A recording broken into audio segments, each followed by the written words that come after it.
Do you? How long do you have to spin with a song before you realize, like, oh, I can lay it down or I can jazz it up? Like, how long do you spend with a song before you're like that part's complete or this song is complete bass wise?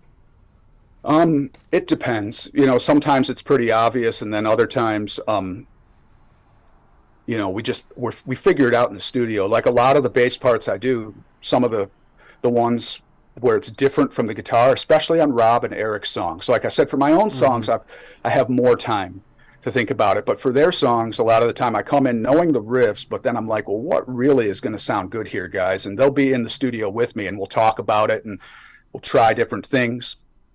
They'll say, hey, try it. Eric, for example, he likes me doing chromatic stuff Mm. underneath some of these parts, um, which makes it sound like a walking bass line, really, where you're kind of walking between chord tones and that's something I hadn't done a whole lot. I usually kind of stuck to chord tones when I would write things, keeping everything really in key, and he would like to have those little bits of dissonance.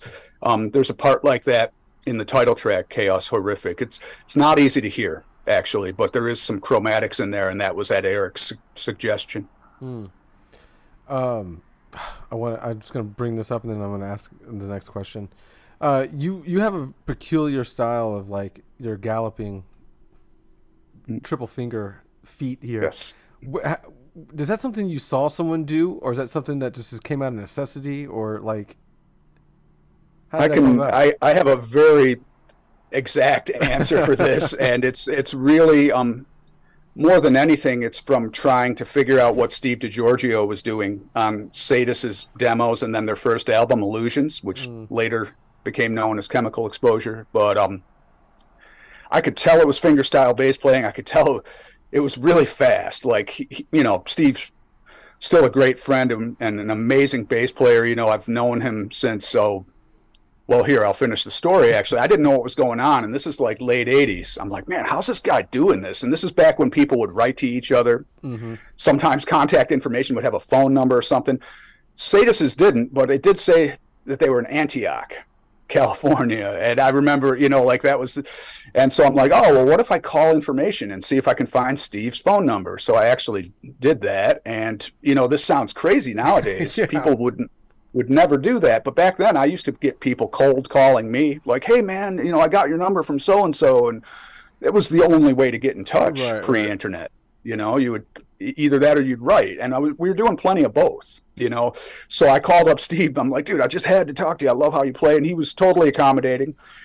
Even though it's a little weird back then, not nearly as weird as it would be now, but he was, super patient with me. He explained to me the way he does things, which, again, not to go too deep into tech stuff, but he would get a pattern of four by going back to the middle finger. That's what he said. So starting with the ring, middle, index, ring, and just repeat that. And so I was super grateful for that. We ended up staying in touch as pen pals and then later meeting in person once they started touring and we started touring and now we see each other, Mm. regularly because he's in Testament and we're Cannibal tours. So we end up touring with them or seeing them at festivals pretty often.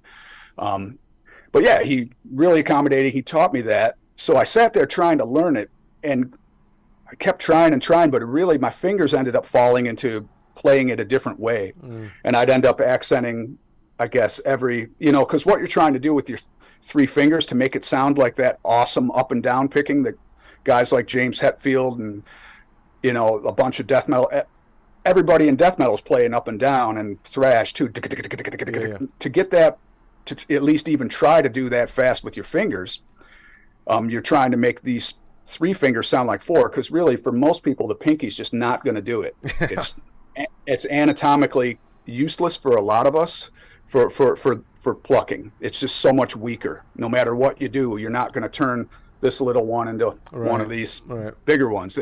So for me, the fourth one moves, but that's just because it's attached. People think I play with four fingers sometimes. I'm like, no, it would be more work to try and make this not move. Yeah. So so yeah, I basically accenting like 1 2 3 4 1 2 3 4 1 2 3 4 like that. Like the accent it's going across in three, but it's in groups of four. So it's a pattern that repeats every 12 notes.